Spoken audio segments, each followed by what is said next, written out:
All right, in the last class, that was the first class of our Introduction to Managerial Accounting class. In that class, in the last class, I discussed the primary difference between financial accounting that you have taken before my class and managerial accounting.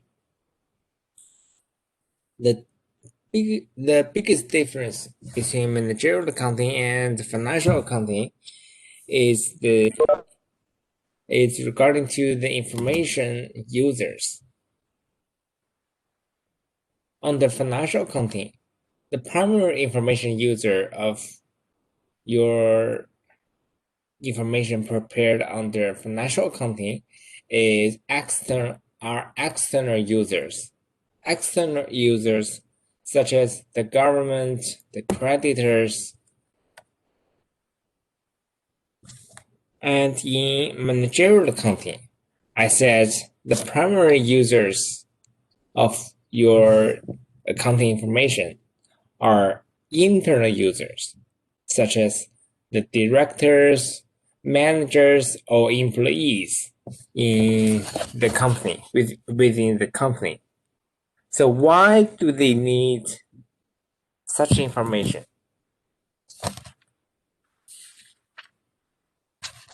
Because they need such information that they need to control the operations process within the company, especially the cost. They need to for the manufacturing companies. The managers of each different department need to control the cost of the product. Well, another primary key difference between managerial accounting and financial accounting is that in financial accounting class, we focused on service companies that provided services and merchandising companies. I said a merchandising company is a companies like Walmart or Target. They bought the products in lower price and resell those products to customers in the higher price. So the revenue source for merchandising companies are primarily the differences between bought-in price and the resale price. But in managerial accounting class, in this class, we primarily focused on the manufacturing costs, the manufacturing companies.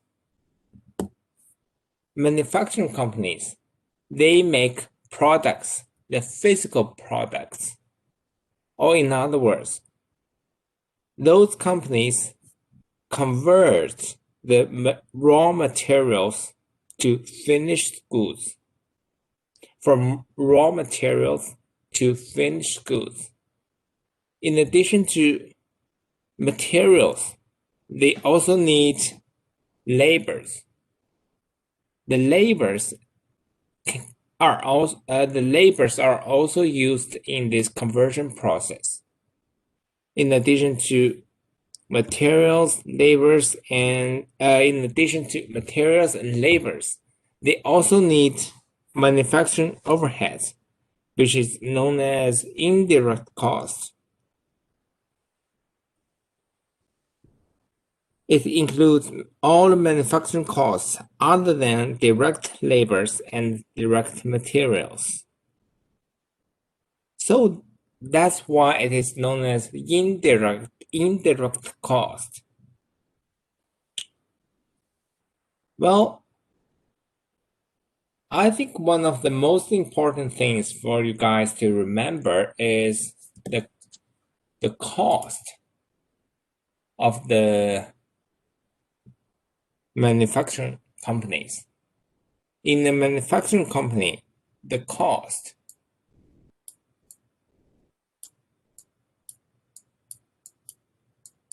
includes three primary parts. And in the last class, I said the entire cost of your final products are these three parts. Please remember it. So what are they? These three parts. They are direct materials plus direct labors plus manufacturing overheads. Direct material plus direct labors plus manufacturing overheads. Well, in the last class, I discussed many ways to classify the cost of a product. We have different ways to classify. But this is one of the most important methods to classify the entire cost of final finished goods. Well,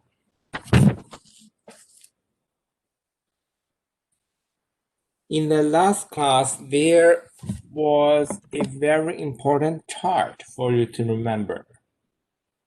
Also, that was this chart. In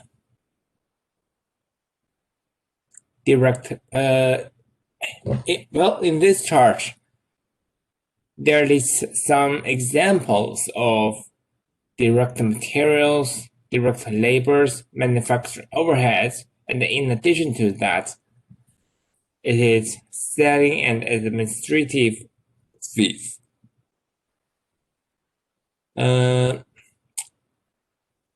Your job is to remember it. So, for example, like the depreciations. Let's see.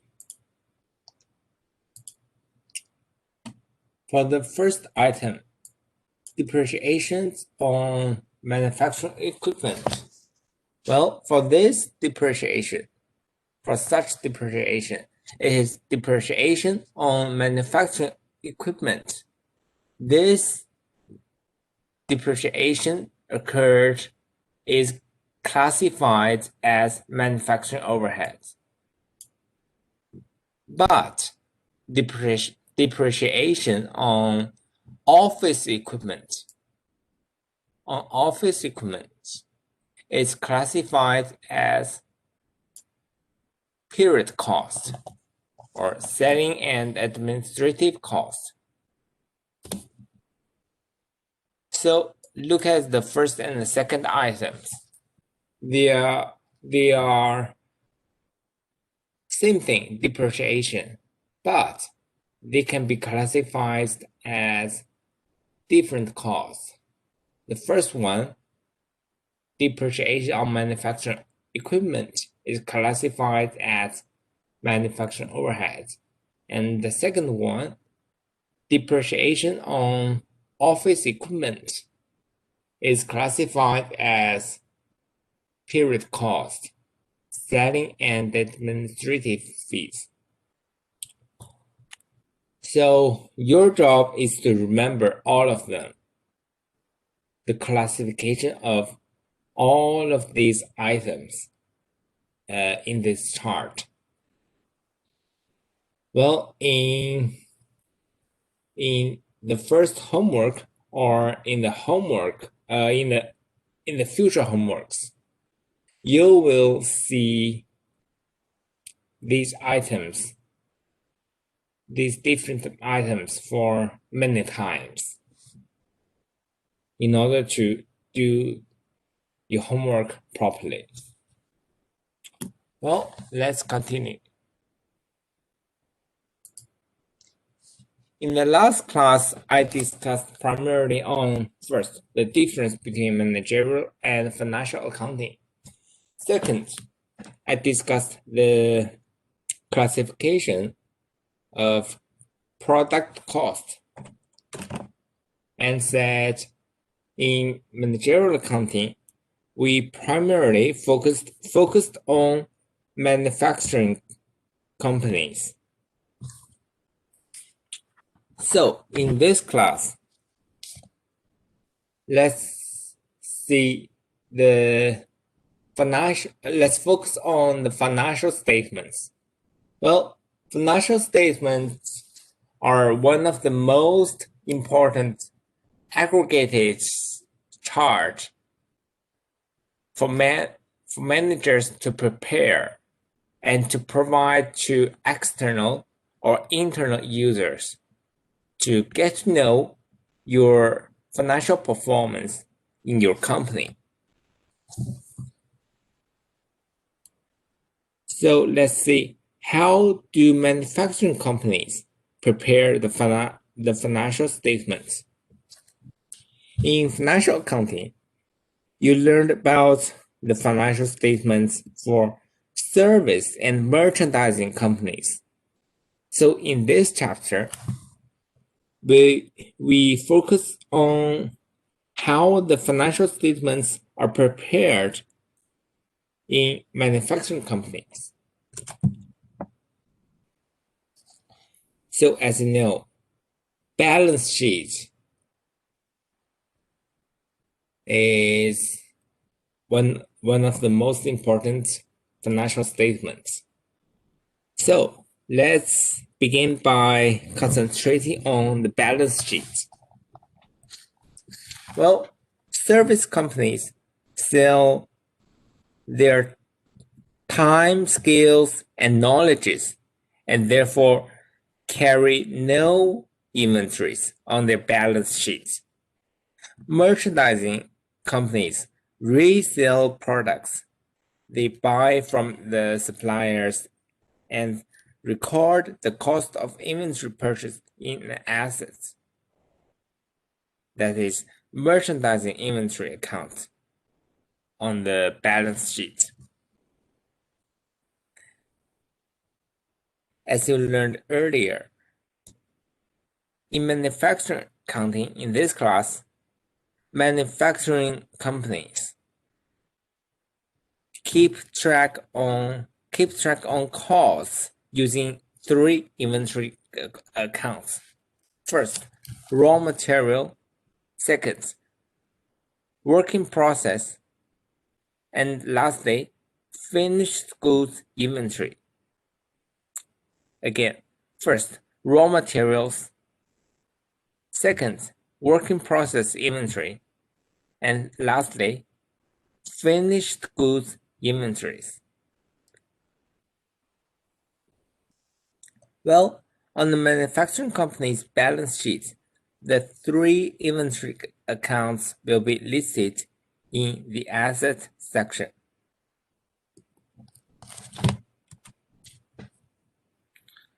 So this slide shows a comparison of balance sheets for service, merchandising, and manufacturing companies.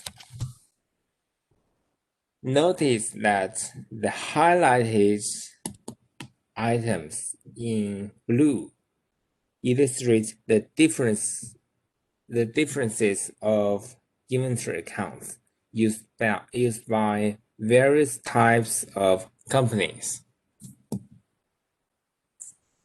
Let's compare 3 of them horizontally.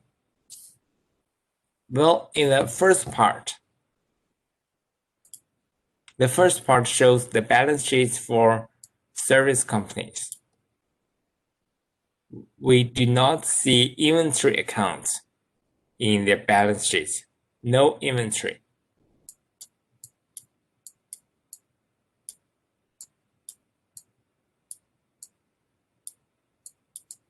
No inventory accounts in service companies. Well, in the second part, merchandising companies, we can see merchandise inventories.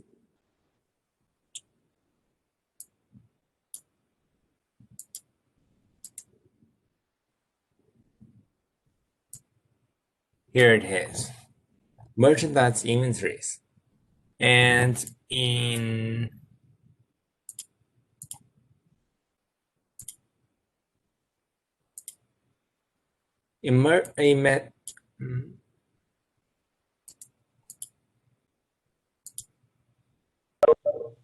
instead, in manufacturing companies, we can see these three parts. As I mentioned, raw materials, work in process inventories, and finished goods inventories. So this is the difference in balance sheet.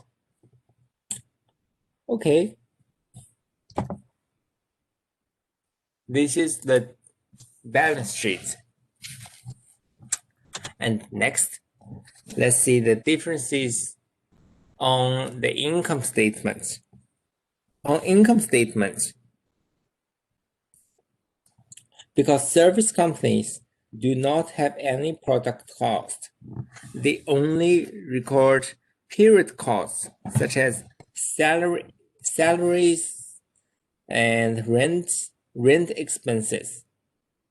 In contrast with service companies, merchandisers' income statements usually report cost of goods sold, that's COGS, cost of goods sold, as the major expense.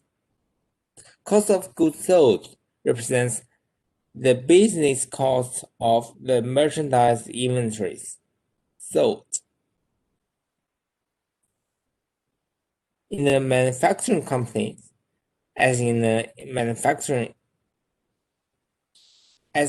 merchandising company, COGS is usually the largest expense.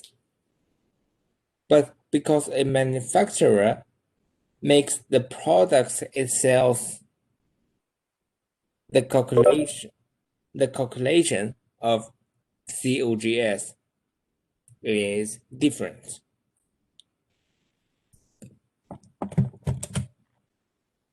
This slide illustrates the differences between a merchandising company's calculation of COGS and manufacturer's calculation of COGS.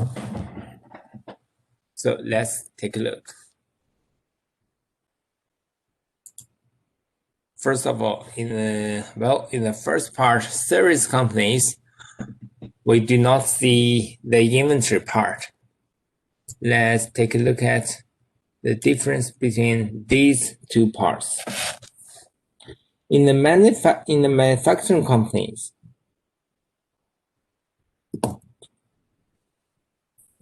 COGS, cost of goods sold, is calculated as beginning merchandise inventories plus purchases and freighting, that is total equals the total cost of goods available for sale, and minus ending merchandise inventories, that is COGS in a merchandising company. However, in manufacturing companies, COGS is calculated as beginning finished goods inventory plus cost of goods manufactured and minus finished goods inventories. So this is how COGS is calculated in the manufacturing company.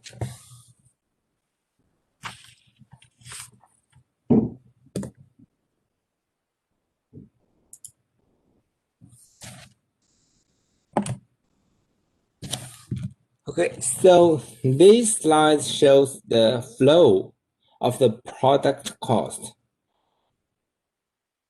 And in these slides, we can know the association between balance sheet and income statement.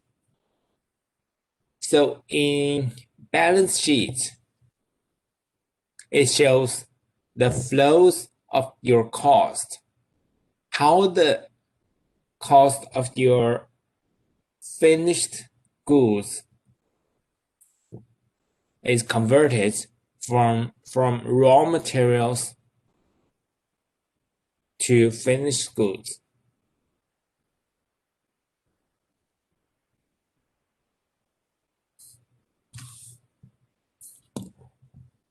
But when the finished goods inventories are sold out, this part of cost becomes the COGS listed on the income statement. They are transferred from balance sheet to income statement.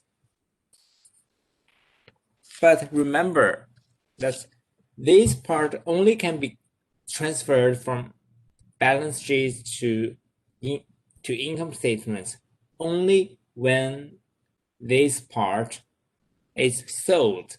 Otherwise, these parts are still the inventories in your stock.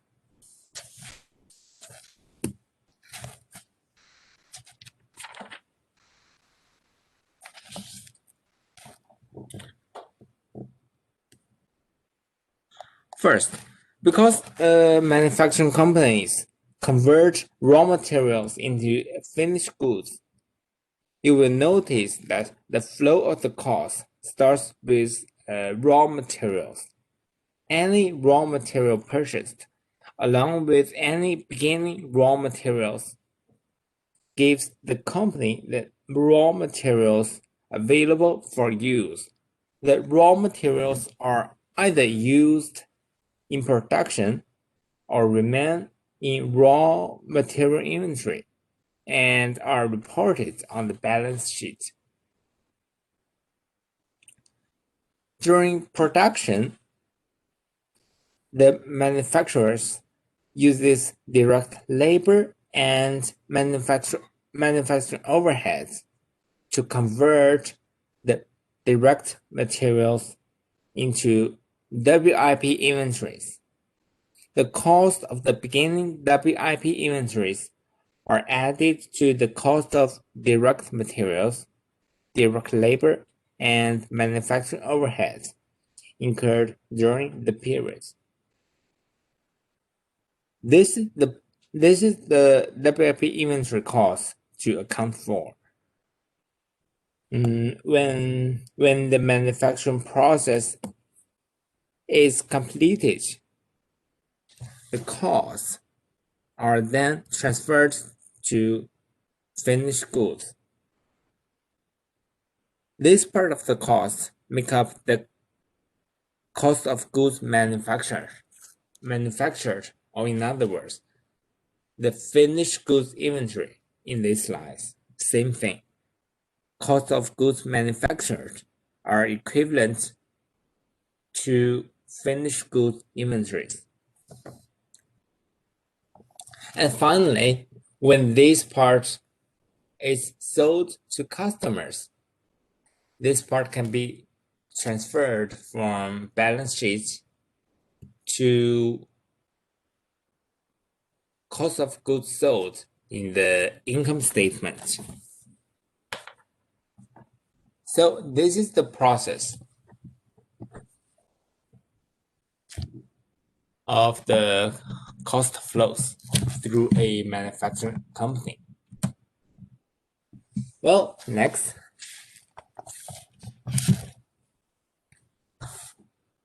let's see the calculation of cost of goods manufactured.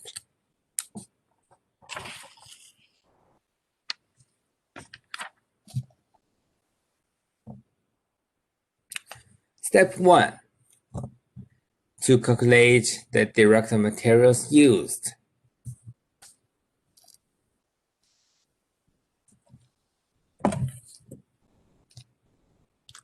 Well, this is step 1. Let's assume that Smartest Learning Company begins the period with a direct material balance of 70,000.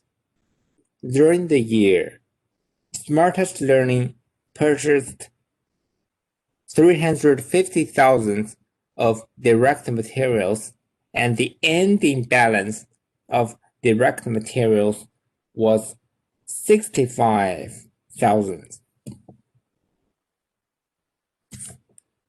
So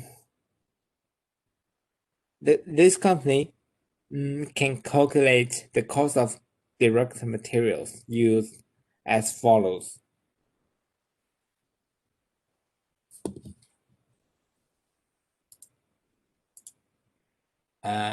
Beginning direct materials. This is a known number plus the purchases equals total direct materials available for use. So this part minus the known ending inventories at the ending direct materials minus 65,000. We got this number, direct material used. Well, this is the first step, the direct materials used. Step 2 is to calculate the total manufacturing cost incurred in the year.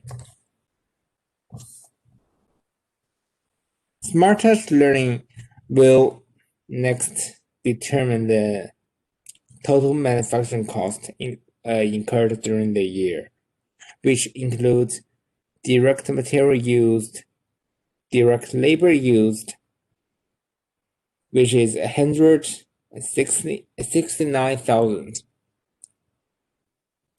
plus manufacturing overhead. So, as I said in the beginning of the class, these three parts are the primary three parts of your product cost.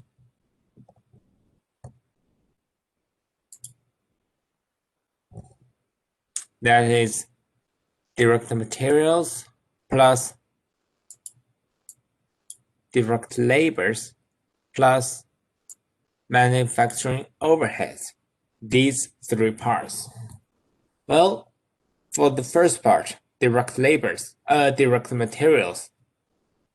This part has been calculated in the previous step, step 1. It is 355,000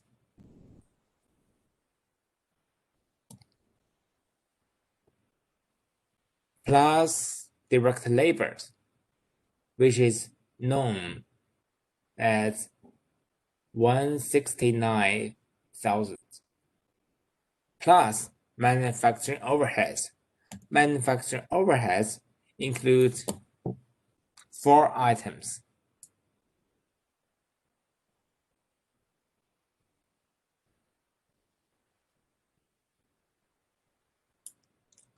Indirect materials, indirect labors, depreciation, and plant utilities, insurance, and property tax. Well, these 4 items adds up to 83,000. So 83,000 plus direct labor, which is 169,000, plus direct materials used, which is 355,000. We get the total manufacturing cost incurred during the year. That is 607,000. So this is step 2, to calculate the total manufacturing costs incurred during the year. And step 3, let's see, it is to calculate the cost of goods manufactured. Smartest learning company now need to calculate the cost of goods manufactured by adding the total manufacturing cost incurred during the year,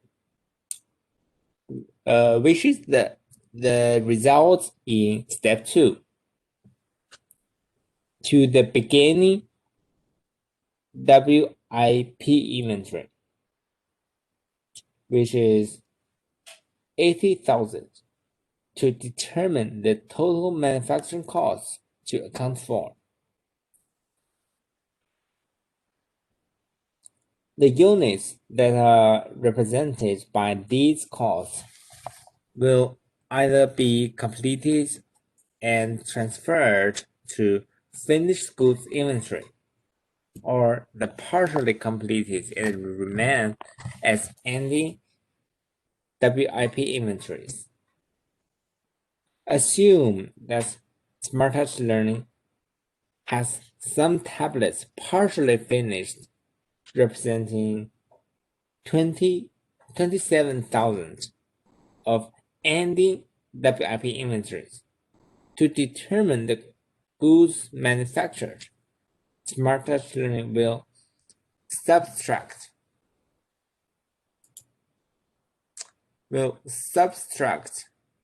or to minus this part in order to determine the cost of goods manufactured in this period.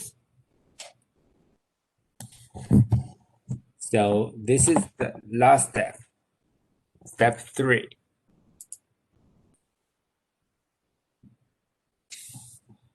Well, this slide shows a completed schedule of cost of goods manufactured for Smartest Learning Company, including all these 3 steps.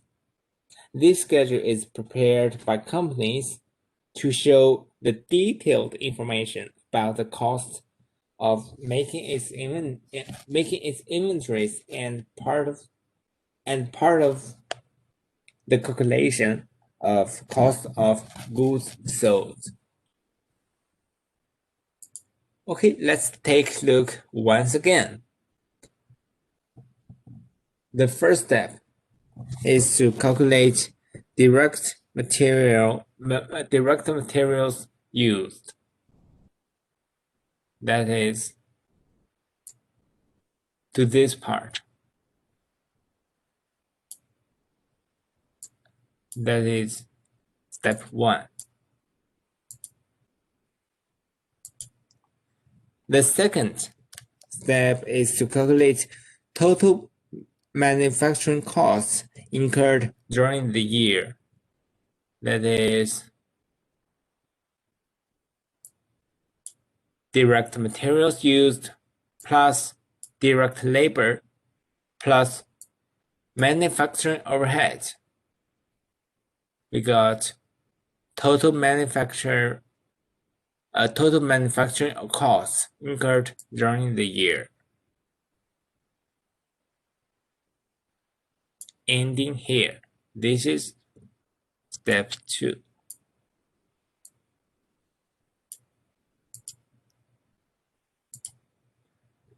And step 3, to calculate the cost of goods manufactured.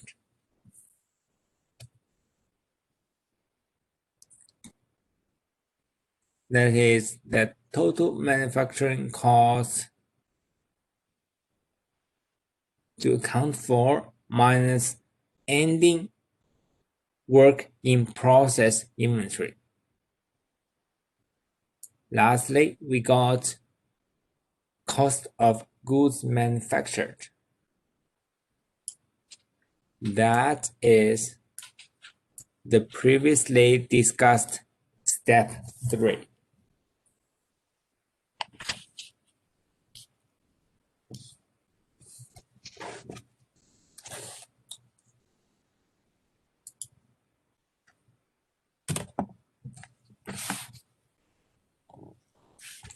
Okay, next, let's see how to calculate cost of goods sold.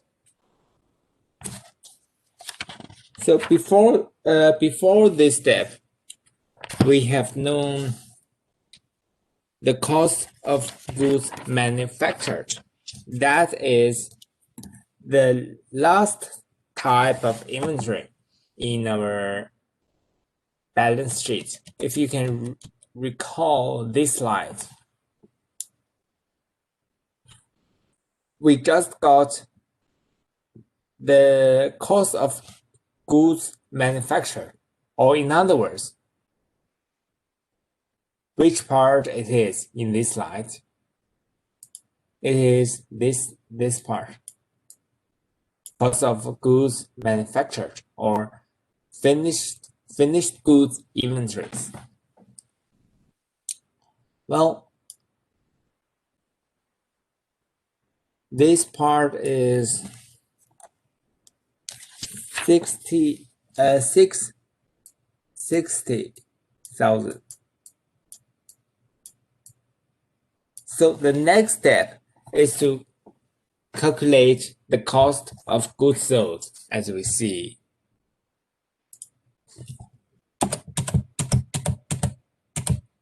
The next step is to calculate the cost of goods sold, which is an item on the income statement. Now that Smartest Learning Company has calculated the COGM,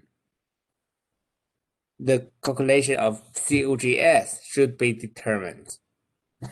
As I said, COGS, or cost of goods sold, represents the cost of the finished goods inventories that has been sold. Assume the company has beginning finished goods inventory of 0 and its ending finished goods inventory is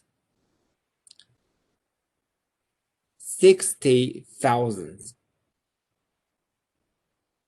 So this company will calculate cost of goods sold as follows, as shown in this slide.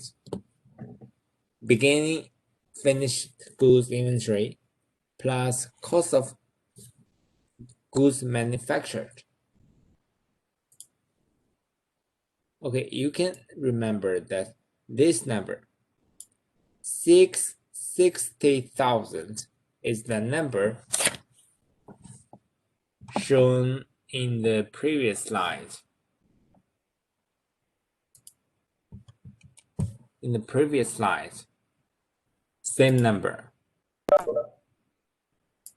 Well, so this number is transferred from previous calculation to this slide as cost of goods manufactured.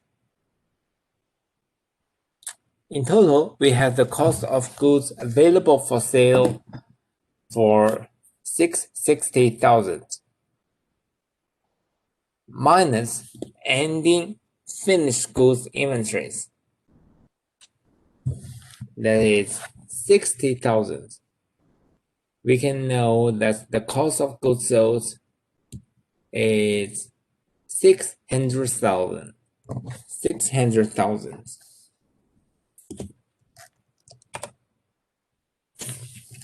So this is the completed income statement for Smartest Learning Company.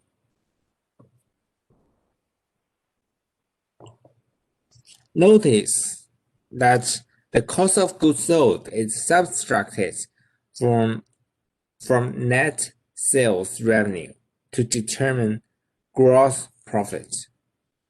Next, the period cost.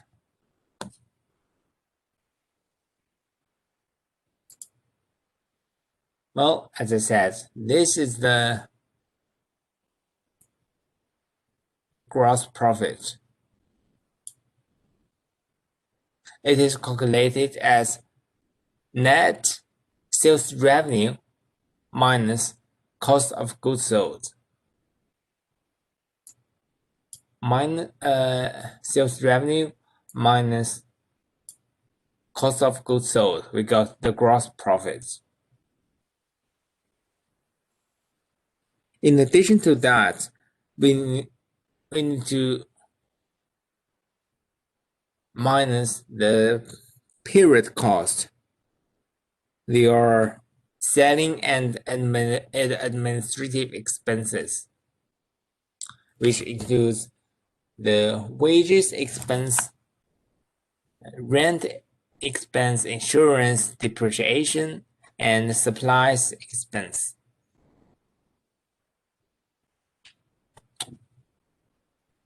And then we get 159,000 as the operating income. And operating income minus interest expense, we get the income before income tax,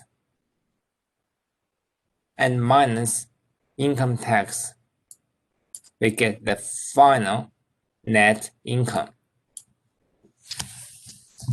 So this is what a income statement looks like in manufacturing companies.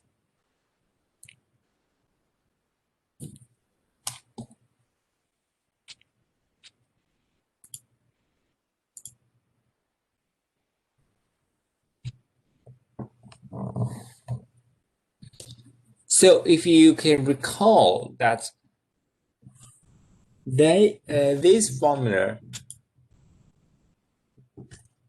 summarizes the flow of cost through the company's inventory account. That is beginning balance.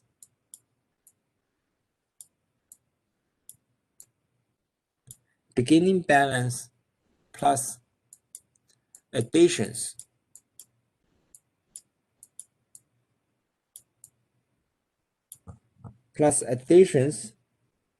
minus ending balance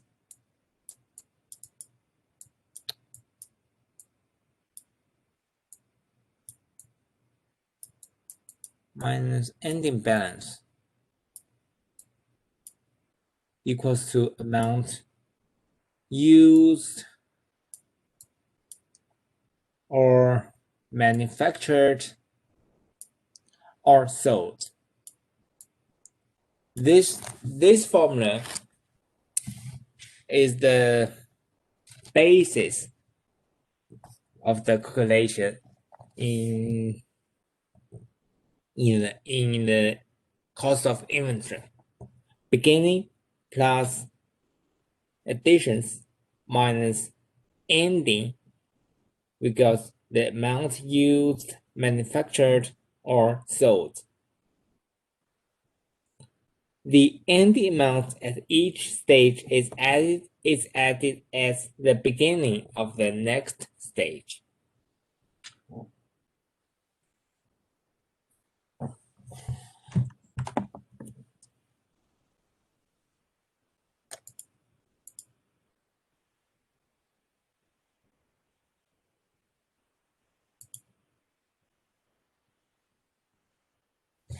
So now, please take time to see how the schedule of cost of goods manufactured in this slide. Well, first, let's see these three parts horizontally, and let's see how the raw materials, which is known as direct materials, is converted to each step of the manufacturing process. In the first step, raw material inventories. The direct material used is beginning plus additions. That is beginning direct materials plus additions minus ending direct materials. We got direct materials used. And this part is transferred to the second part of inventory. That is WIP inventories, work in process inventories.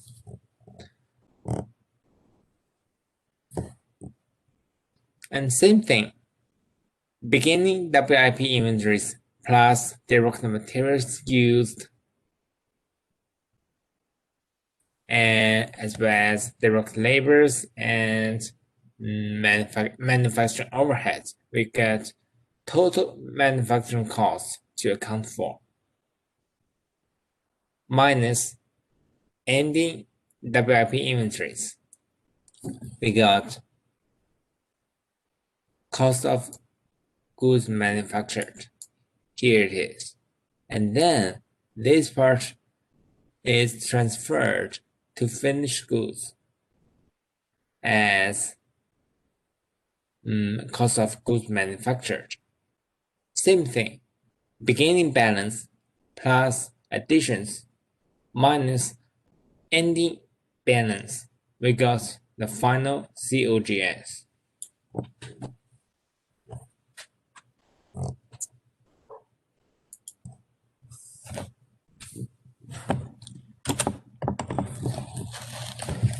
Well, this is how we get the final COGS of the total production. So next, we need to calculate the unit product cost. That is pretty much straightforward. We use the cost of goods manufactured divided by total units produced. We got the unit product cost.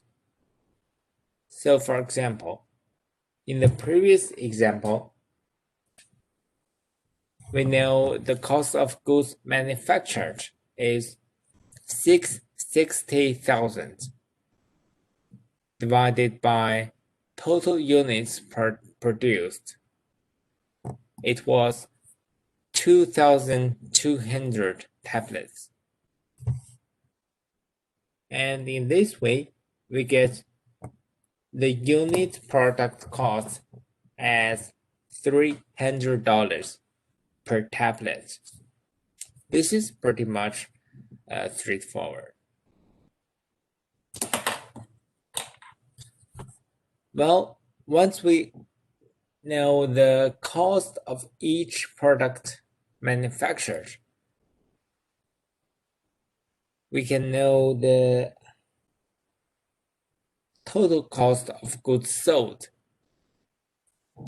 Let's assume that 2,200 tablets were manufactured in the year, but not all of the tablets manufactured are sold out to the customers. Well, ideally, we hope that all of the products manufactured can be sold, but in fact, it is not the case. Well, of 2,200 tablets manufactured, only 2,000 of them were sold to the customers. So we use 2,000 tablets sold times the unit product cost, which was $300 per tablet. We get $600,000 as the cost of goods sold.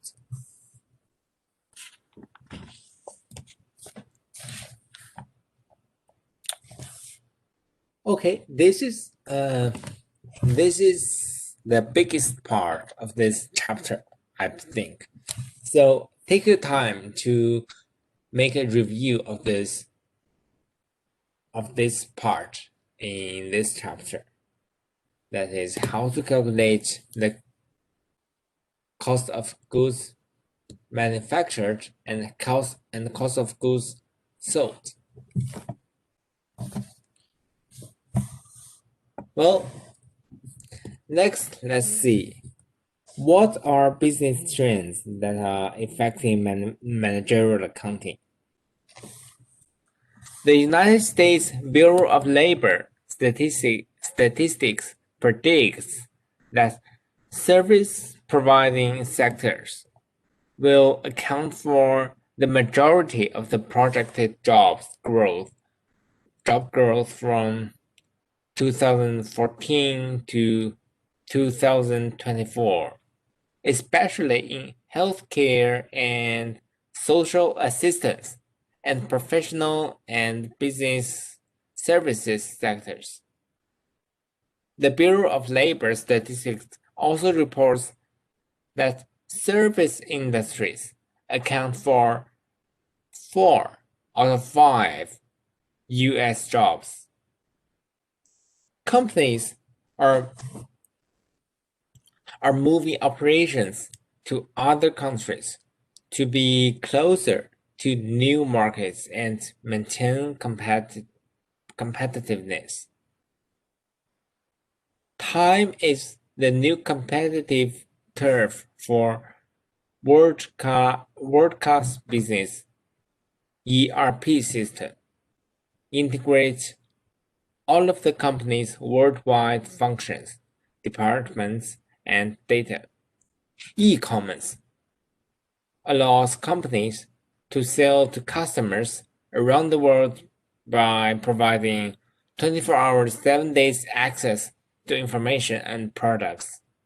Managers can reduce the cost of inventory and minimize the risk of obsolescence by using the JIT or just-in-time management.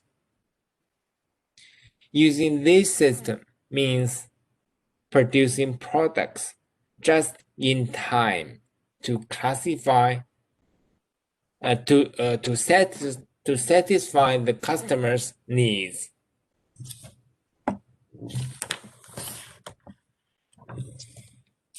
TQM or Total Quality Management is a philosophy of continuous improvements in products and process. Continuous improvement leads to fewer defects and higher customer satisfaction.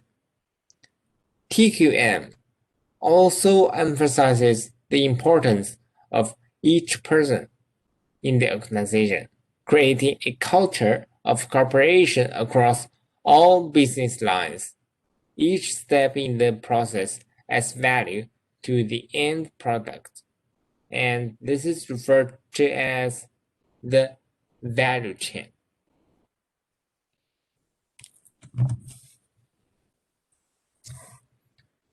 The triple bottom line refers to profits, people, and planet.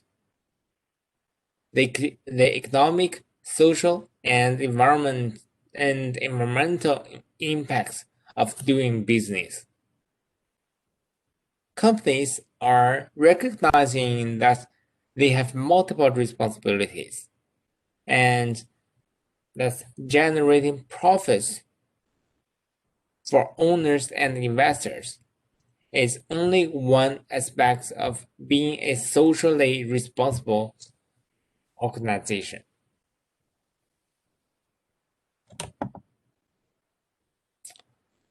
Well, lastly, let's see how the managerial accounting is used in service and merchandising companies.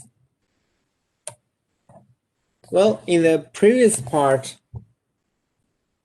in the previous section, we focused on manufacturing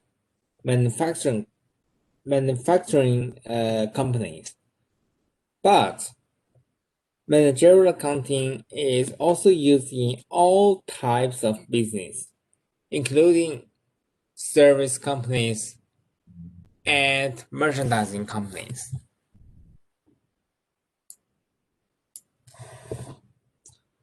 So, first of all, let's see how it is used to calculate the cost per service. Knowing the cost per service would help the managers to set the price for each service provided. Service companies do not have product cost, so they often consider all the operating expenses as part of their cost of service. In larger or more advanced service companies, the period cost may be split between service costs and non-service costs. Let's assume that in 2018, before Smart Touch Learning Company began buying our manufacturing tablets, the company incurred the cost of $3,900 and provided 1,950 services. So this calculation is pretty much straightforward. We use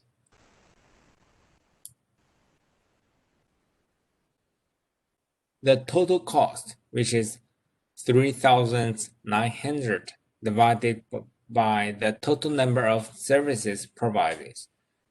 As I said, it was 1,950 services.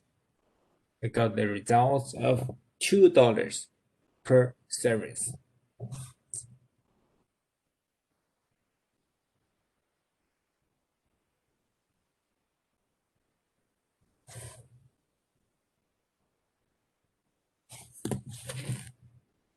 This is how we use managerial accounting to determine the cost per service. And next, let's assume that in December 2019, this company sold 260 tablets that cost $90,800 to purchase. So what is the cost of each item sold? We can use this formula to calculate that. Total cost of goods sold.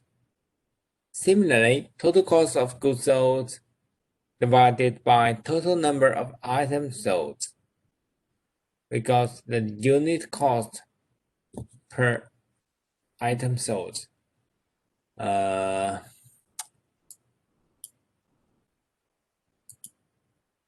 sorry, this is an error in the slide provided. I didn't make the slide. Instead, the Pearson Education Company provides this slide. So this is an error.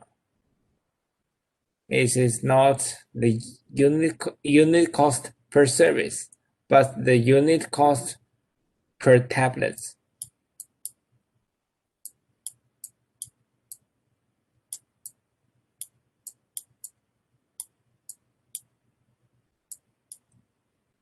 Unit cost per tablet. So we use the assumed total cost of goods sold divided by total number of items sold, which is 260 tablets. We got the result of $349.23. That is the unit cost per item sold as the merchandising company.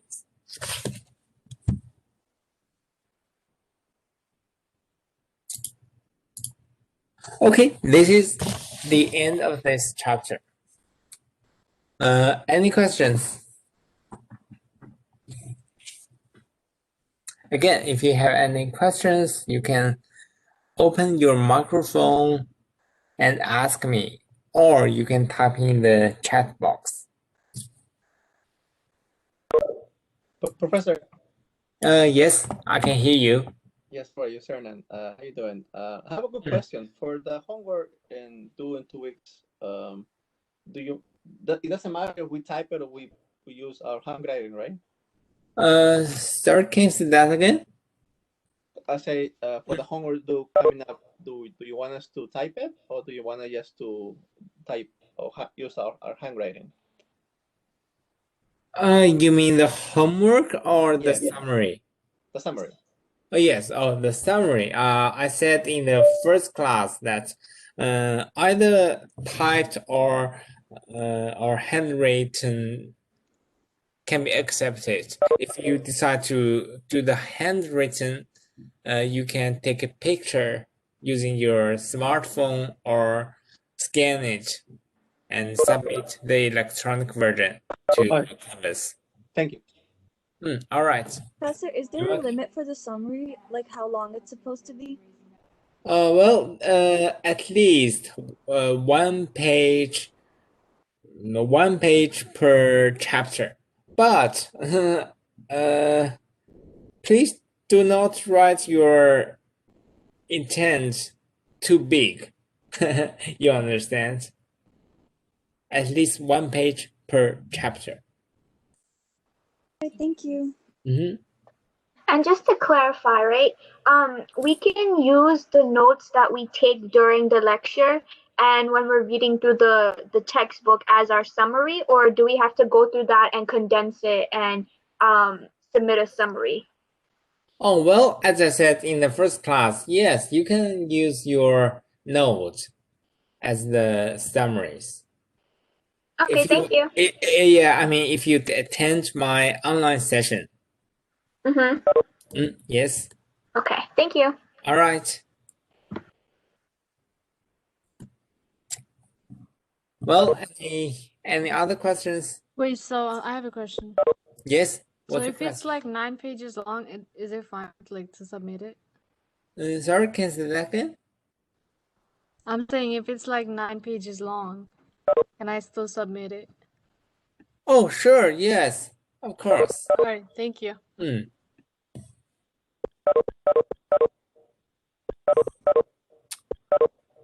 Okay, this is the end of our class.